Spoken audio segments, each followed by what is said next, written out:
My name is Renee Paulson, and I'm a recovered food and sugar addict that lost over 120 pounds without surgery or medication, and now work as an online health coach and professional speaker, helping countless people kick their sugar cravings and feel fabulous. These are my 5 expert tips on how to relish food without the sugar spike.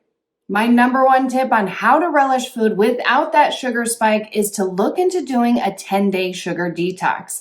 This will not only reset the sweet receptors on the tongue, but also help rewire the brain, so it helps you kick those sugar cravings and actually be able to taste the natural sweetness in food.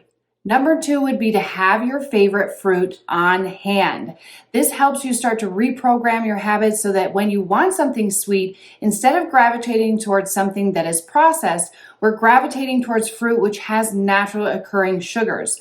This one was a big one for me because I always was a processed foodie junkie. So I reprogrammed those habits by having things on hand that I absolutely love, like mandarin oranges or cherries, kiwis, things like that. So keeping your favorite fruit on hand or packed in your lunch so that when you want something sweet, you can actually have something sweet. Number 3 would be to balance your nutrition and make sure that you're getting enough protein. Most people are not eating nearly enough protein, and protein will help keep us satiated and keep those cravings at bay. So when you start to have that sweet craving, not only do you gravitate towards your favorite fruit, but also pair it with a little bit of protein so you can pack that with a punch, satisfy the sweet tooth, make sure you get your protein in, and keep it moving.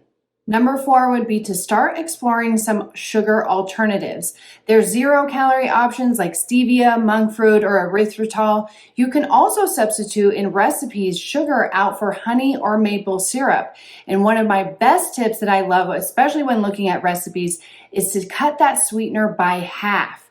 You'd be surprised how much of that actually goes a long way and will satisfy that sweet tooth without that huge sugar spike. And last but certainly not least, especially for my chocolate lovers, try adding a small piece of high quality dark chocolate to your routine. We're talking dark chocolate that's 70% or greater cacao, because it's going to have less sugar than milk chocolate, so it will give you less of that sugar spike, but still satisfy that sweet tooth. I like to do this towards the end of the day and take that small piece of dark chocolate, put it on my tongue, and just let it melt so I can enjoy, satisfy my sweet tooth cravings without that big sugar spike.